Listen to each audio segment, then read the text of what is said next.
तो मूवी के स्टार्ट में हमें दो आदमी दिखाई जाते हैं जो कि बेसिकली एक टैक्सी में होते हैं। एक टैक्सी को ड्राइव कर रहा होता है जबकि एक आदमी वहाँ बैठा होता है जिसने ब्लैक और रेड सूट पहना होता है। इस आदमी का नाम डेडपुल होता है जो कि इस मूवी का मेन कैरेक्टर है। ये कहीं जा रहा होता है और टैक्सी ड्राइवर से बातें कर रहा होता है। ये कहता है कि मैं अपने दुश्मन को ढूंढ रहा हूँ, 1 साल से ज्यादा का टाइम हो चुका है और मैं चाहता हूँ कि जल्दी उसे ढूंढ लूं और उसे खत्म कर दूं। तो टैक्सी ड्राइवर कहता है कि तुम उसे ढूंढ क्यों रहे हो? तो डेडपुल कहता है इसलिए ताकि मैं उससे बदला ले सकूं। उसने मेरे फेस का बहुत बुरा हाल कर दिया है। उसने मेरी बॉडी पर कई एक्सपेरिमेंट्स किए। डेडपुल उसको अपना मास्क उतार कर दिखाता है और कहता है कि ये लोग खुद ही देख लो। इसी के साथ बातें करते करते जब वो बैक सीट पर देखता है तो उसका वेपन्स वाला बैग नहीं होता। वो टैक्सी ड्राइवर से कहने लगता है कि अरे यार, बैग तो मैं वहीं पर भूल गया। अब मुझे सिर्फ 2 तलवारों से काम चलाना होगा। इस वक्त उसके पास सिर्फ 2 स्वर्ड्स यानी तलवारें थी और एक गन थी जिसके अंदर सिर्फ 12 बुलेट्स थी और मुझे इन्हीं से उनको खत्म करना होगा। अब टैक्सी ड्राइवर को उसकी बातें काफी अजीब और फनी लग रही होती हैं और वो चुपचाप सुन रहा होता है। अब डेडपुल वहीं ब्रिज पर उतर जाता है और बच्चों की तरह टांगे हिलाकर कोई ड्राइंग बनाने लगता है। वो ऐसे ड्रॉ कर रहा होता है कि वो अपने दुश्मन को कैसे मारने वाला है कि तभी उसको वहाँ पर अपने दुश्मन की गाड़ियां नजर आती हैं। वो फौरन से उतर जाता है और उसकी गन में जितनी भी बुलेट्स होती हैं उनसे उनके साथियों को मार डालता है। ये सीन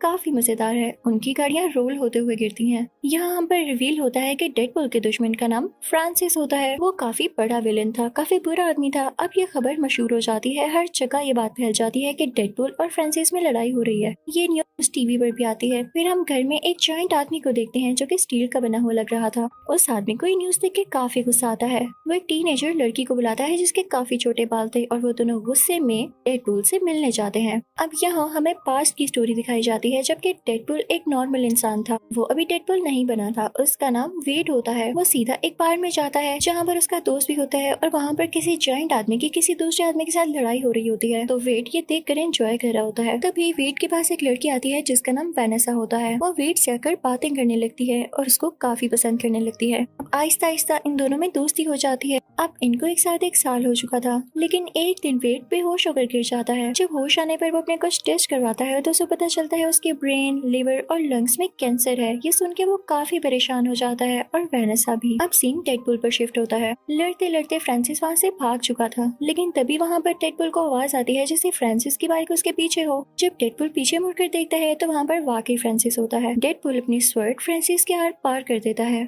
फ्रांसिस के नाक से काफी खून आ रहा होता है। डेडपुल कहता है कि मैंने आज अपना बदला ले लिया। तुम ही थे ना जिसने मेरी शक्ल का ये हाल किया। इसी के साथ डेडपुल अपना मास्क उतार कर उसे अपना फेस दिखाता है। तो फ्रांसिस कहता है ओह अच्छा, तो तुम वो हो। अभी वो दोनों ये बातें कर ही रही होती हैं कि तभी पीछे से वो स्टील मैन आता है। वो वेड को उठा कर फेंकता है। यहाँ पर फिर से स्टोरी पास्ट के सीन में शिफ्ट होती है। वेनेसा वेड से कह रही होती है कि तुमने परेशान नहीं होना, मैं तुम्हारा साथ कभी नहीं छोड़ूंगी, हम मिलकर इसका इलाज करवाएंगे। तो वेड कहता है कि नहीं वेनेसा, मैं तुम्हें इस तरह से नहीं देख सकता। मुझे कुछ हो गया तो तुम्हारा क्या होगा, मैं इस तरह से नहीं चाहता। और ये कह के वहाँ से एक बार में आ जाता है। वो अपने उसी दोस्त के पास आकर बैठता है तो उसका दोस्त उसे कहता है कि यहाँ एक आदमी काफी देर से तुम्हारा इंतजार कर रहा है, जाओ मिलो उससे जाकर। और डेडपुल जब उसे जाकर मिलता है तो आदमी डेडपुल से कहता है कि मैं जानता हूँ कि तुम्हें एक डिसीज है और तुम उसका इलाज करवाना चाहते हो, इसमें मैं तुम्हारी हेल्प कर सकता हूँ, लेकिन साथ एक और बात, मैं तुम्हें सुपर पावर्स भी दे सकता हूँ। तो डेडपुल कहता है कि नहीं, मुझे एक नॉर्मल इंसान की तरह जिंदगी जीनी है, मैं इसमें इंटरेस्टेड नहीं। और ये कहकर वो वहाँ से आ जाता है। अब यहाँ से सीन दोबारा से प्रेजेंट में आता है और वो स्टील मैन डेडपुल से कह रहा होता है कि तुम्हारे साथ मसला क्या है, तुम अपनी पावर्स का गलत यूज क्यों कर रहे हो। तो डेडपुल स्टील मैन से कहता है कि मुझे मत सिखाओ, जिसने मेरे साथ बुरा किया मैं उससे बदला जरूर लूंगा। तभी वो टीनेजर डेडपुल से कहती है कि पीछे देखो।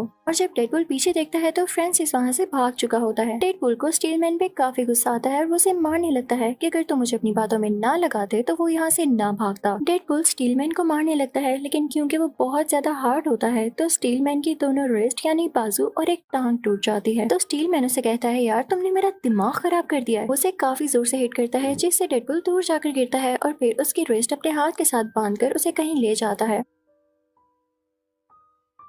अब डेडपुल यहाँ काफी अजीब हरकत करता है। उसे कहने की जगह कि मेरा हाथ खोल दो या वो लोग खुद खोलने की जगह वो अपना हाथ ही काट लेता है। उसके हाथ से काफी खून आने लगता है। कोई नॉर्मल इंसान होता तो वो तो मर ही जाता, लेकिन ये सीक्रेट भी मैं आपको बाद में बताऊंगी कि डेडपुल क्यों नहीं मरा। अब ऐसा करने के बाद डेडपुल ब्रिज से नीचे जंप लगा देता है और एक चंक ट्रक में गिरता है। अब यहाँ से सीन दोबारा से पास्ट में आता है जब डेडपुल एक नॉर्मल इंसान था यानी वेड, वो बेहोश हुआ होता है और जब उसकी आंख खुलती है तो वो किसी जगह पर होता है और उसके आसपास 2 लोग होते हैं, एक मेल और एक फीमेल। वो दोनों उसकी बॉडी में कुछ इंजेक्ट करते हैं। वो लोग उसकी बॉडी पर तरह तरह के एक्सपेरिमेंट्स करते हैं और उसे काफी टॉर्चर करते हैं कि उस बेचारे की हालत खराब होने लगती है। कभी उसे इलेक्ट्रिकल शॉक्स दिए जाते हैं, कभी उसे बर्फ जैसे ठंडे पानी में रखा जाता है, कभी उसे बहुत ज्यादा मारा जाता है, यानी सब ऐसी चीजें जिससे वो टॉर्चर फील करे। ये वेट के साथ इसलिए किया जा रहा था ताकि उसकी बॉडी में कुछ चेंजेस आए, लेकिन अभी तक उसकी बॉडी में कोई चेंज नहीं आया था। और ये वो इसलिए कर रहे थे ताकि वेट की बॉडी में कुछ म्यूटेशंस आए और उसमें सुपर एबिलिटीज आए। अब वेट को एक जगह पर बांध कर लिटा दिया जाता है। उसके साथ एक और पेशेंट होता है, उसको भी ये लोग टॉर्चर कर रहे थे। वो वेट को बताता है कि इस डॉक्टर का नाम फ्रांसिस है। यानी अब आपको पता चला कि ये वही फ्रांसिस है जिसके पीछे डेडपुल है, और ये उसके पीछे क्यों है ये भी सुन ले। अब फ्रांसिस वेट के पास दोबारा आता है और उसे एक ऐसे चैम्बर में डाल देता है जिसमें बिल्कुल भी ऑक्सीजन नहीं होती। उधर जाते ही वेट को सांस आना बंद हो जाता है। उसकी बॉडी काफी अजीब होने लगती है, जैसे उस पर किसी ने एसिड फेंक दिया हो और वो चलने लगी हो। फ्रांसिस उससे बातें करने लगता है, लेकिन वेट चुप होता है। और जैसे ही फ्रांसिस जाता है तो वेट अपने मुंह से एक मैच स्टिक निकालता है। उसके चैम्बर से एक पाइप कनेक्टेड था जो कि सीधा सिलेंडर तक जाता था। मैच स्टिक जलाकर वहाँ फेंक देता है। पाइप आग पकड़ लेता है और पूरी लैब को आग लग जाती है। अब वेट वहाँ से बाहर निकल आता है और फ्रांसिस पर अटैक करने लगता है, लेकिन फ्रांसिस उसे पुश करता है जिससे वेट नीचे गिर जाता है क्योंकि उसकी बॉडी काफी वीक हो चुकी थी। दोनों में बहुत लड़ाई होती है, लेकिन वेट उसका सामना नहीं कर पाता। फ्रांसिस एक रोड उठाता है और वेट की आर पार कर देता है। दूसरी तरफ लैब जल रही होती है और उसके कुछ हिस्से जल जल कर नीचे गिर रहे होते हैं।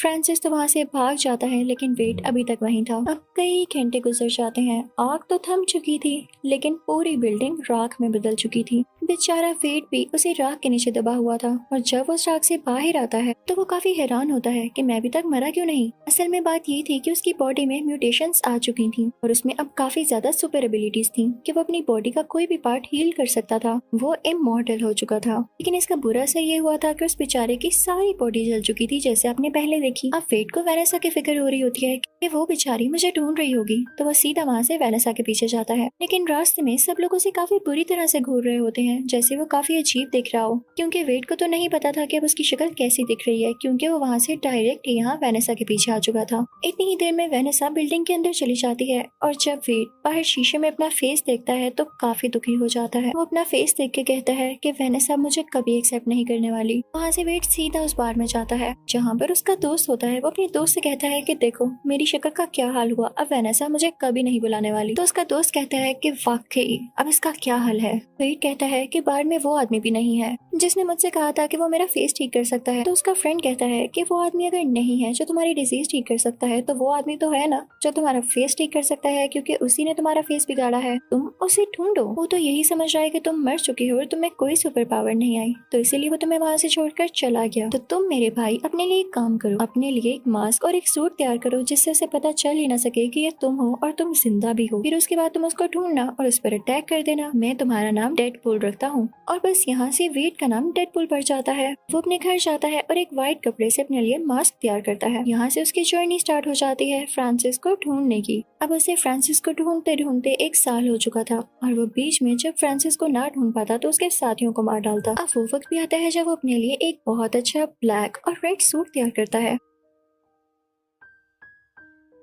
अब फाइनली वो दिन आ जाता है जब डेडपुल को खबर मिलती है कि फ्रांसिस कहाँ हो सकता है। उसे वहाँ पर वही आदमी मिलता है जिसने उसे कहा था कि उसकी डिजीज ठीक कर सकता है। तो डेडपुल समझ जाता है कि इसका जरूर फ्रांसिस से कोई ना कोई लिंक है। वो उससे गुस्से से पूछता है कि कहाँ है फ्रांसिस। तो वो बेचारा आदमी डर जाता है और उसे बता देता है। अब सीन वहीं पर शिफ्ट हो जाता है जब हमें मूवी के स्टार्टिंग में दिखाया गया कि डेडपुल टैक्सी ड्राइवर के साथ कहीं जा रहा होता है। अब पास्ट और प्रेजेंट के सीन्स मर्ज हो जाते हैं और रियल स्टोरी यहीं से स्टार्ट होती है, जहाँ पर डेडपुल उस जंक ट्रक में गिर चुका था। अब डेडपुल को होश आ जाती है, और जहाँ पर वो जंक ट्रक रुकता है ये देख के डेडपुल काफी हैरान हो जाता है, क्योंकि वो किसी बूढ़ी औरत का घर था जो उसके साथ लॉन्ड्री में आया करती थी। जब डेडपुल यानी वेट कपड़े धोने आता था, उसी बूढ़ी औरत ने वेट को सजेशन दिया था कि तुम अपना सूट ब्लैक और रेड कलर में तैयार करो। उन दोनों में काफी दोस्ती हो गई हुई थी कि वो बूढ़ी औरत ब्लाइंड होती है और वो वेट की शक्ल नहीं देख पाती, लेकिन यहाँ वेट उस बूढ़ी औरत को खुद ही बता देता है कि मेरे साथ क्या क्या हुआ। और यहाँ हम पर यह भी रिवील होता है कि जब वेट यानी डेडपुल का कोई बॉडी पार्ट कट जाए तो वो दोबारा से हील करके रीग्रो हो जाता है।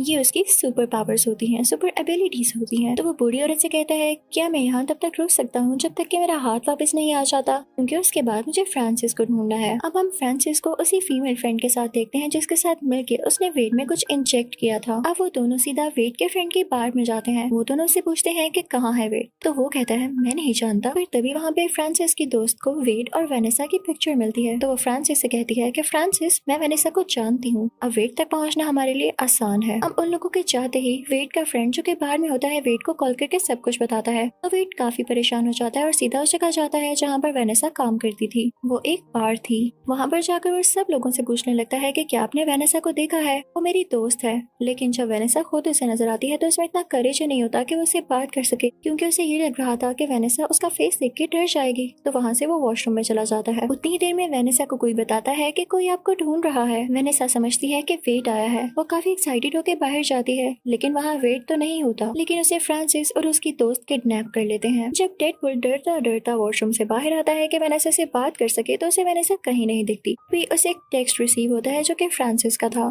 फ्रांसिस का एक फेक नाम भी होता है जो कि एजेक्स होता है। इसी नाम से उसने टेक्स्ट भी किया होता है। कहता है कि अगर तुम चाहते हो कि वेनेसा तुम्हें वापस मिल जाए तो इस लोकेशन पर आ जाओ। फिर डेडपूल अपने घर जाता है और सारे वेपन्स ले लेता है। ये अपने साथ स्टीलमैन और उस टीनेजर को भी ले लेता है और वही टैक्सी पकड़ता है जिस पर ये पहले जा रहा था। अब ये लोग जंक यार्ड पहुंच जाते हैं जहाँ पर इनको फ्रांसिस ने बुलाया था, लेकिन डेडपूल यहाँ पर फिर से अपना वेपन्स वाला बैग टैक्सी में भूल जाता है। डेडपूल कहता है कि यार मेरे पास तो अब स्वॉर्ड ही है, क्या मैं स्वॉर्ड से ही लड़ूंगा। तभी वहाँ पर फ्रांसिस के साथी आ जाते हैं और ऊपर कंटेनर पर फ्रांसिस और उसकी दोस्त खड़े होते हैं। फ्रांसिस अपनी दोस्त को नीचे भेजता है जो कि इन तीनों से फाइट करने लगती है, लेकिन टीनेजर भी काफी तेज होती है, वो उससे फाइट करने लगती है। स्टीलमैन बड़े बड़े टायर्स उठाकर फ्रांसिस के साथियों पर फेंकने लगता है। तीनों काफी अच्छे से फाइट कर रहे होते हैं, लेकिन जब डेडपूल देखता है कि उसके साथी फ्रांसिस के साथियों को रोके हुए हैं तो इस बात का फायदा उठाते हुए वो फ्रांसिस तक पहुंच जाता है, जो कंटेनर के ऊपर होता है। यहाँ पर फ्रांसिस और डेडपूल की काफी लड़ाई होती है। नीचे फ्रांसिस की दोस्त ने स्टीलमैन का गला काफी जोर से दबा कर रखा होता है, लेकिन जब टीनेजर ये देखती है तो अपनी सारी पावर्स यूज करके उस लड़की की तरफ फेंकती है और वहाँ पे काफी बड़ा ब्लास्ट होता है और वहाँ के सारे कंटेनर्स मूव करने लगते हैं। वेनेसा भी एक ग्लास चैम्बर में होती है और वो भी नीचे गिरने लगता है। अब फ्रांसिस तो कंटेनर से नीचे गिर जाता है, लेकिन जब वेनेसा का चैम्बर नीचे गिरने लगता है तो डेडपूल उसे बचा लेता है। इसके बाद वो वेनेसा को उसमें से निकालता है, लेकिन फ्रांसिस वहाँ दोबारा आकर डेडपूल पर अटैक कर देता है, लेकिन डेडपूल हील होकर दोबारा से उसके ऊपर आ जाता है और उसके ऊपर बैठ जाता है। अब किसने कहा था फ्रांसिस को कि वो डेडपूल को सुपर एबिलिटीज दे कि बाद में वो उसी पे भारी पड़ जाए। डेडपूल फ्रांसिस को काफी मारता है। फ्रांसिस के नाक और मुंह से काफी खून आने लगता है। अब डेडपूल फ्रांसिस से कहता है कि मेरा फेस ठीक करो। अब तो फ्रांसिस हंसने लगता है, हा हा हा, तुम्हें लगता है कि मैं तुम्हारा फेस ठीक करूंगा? तो डेडपूल कहता है कि अच्छा ऐसी बात है। इसी के साथ वो अपनी एक छोटी सी गन निकालता है और उस पर शूट करने वाला होता है कि तभी पीछे से स्टीलमैन की आवाज आती है। वो उसे कहता है, डेडपूल तुम अपनी पावर्स का गलत यूज करोगे, तुम एक हीरो हो, तुम ऐसा नहीं कर सकते। लेकिन डेडपूल उसकी बात नहीं सुनता, वो फ्रांसिस के फेस पर शूट कर देता है। स्टीलमैन बाहर से जितना ह्यूज और पावरफुल दिखता था, अंदर से वो बेचारा उतना ही डरपोक था। उसे ये सीन देख के वॉमिटिंग होने लगती है। अब इस सब के बाद वेनेसा डेडपूल के पास आती है और उसे पंचेस मारने लगती है। तो डेडपूल उसे कहता है कि ठीक है मार लो, मैं जानता हूँ तुम राइट पर हो और तुम्हारा मुझे पंचेस मारना बनता भी है, लेकिन मैं तुम्हें एक चीज दिखाऊंगा, उसके बाद तो मुझे एक्सेप्ट ही नहीं करोगी। तो वेनेसा कहती है कि ऐसी भी क्या बात है। डेडपूल उसे कहता है कि मेरा फेस मास्क उतार के देखो, तुम्हें खुद ही पता चल जाएगा। तो वेनेसा उसका मास्क उतारती है, उसके नीचे एक और प्रिंट होता है। जब वेनेसा उसे हटाती है तो वहाँ पर डेडपूल का रियल फेस होता है जो कि काफी जला हुआ था। वेनेसा उसका फेस देख के कहती है कि क्या बुरा है इसमें, तुम्हारी आंखें, नाक, मुंह सब कुछ तो ठीक है, स्किन का इशू है तो वो सबको होता है, हर किसी की स्किन वैसे भी फ्लॉलेस नहीं होती, मुझे जल्द ही इसकी आदत हो जाएगी, लेकिन मैं तुम्हें छोड़कर नहीं जाने वाली। दोनों बहुत खुश होते हैं, दोबारा से सुलह कर लेते हैं। तो यहीं डेडपूल पार्ट 1 खत्म होता है।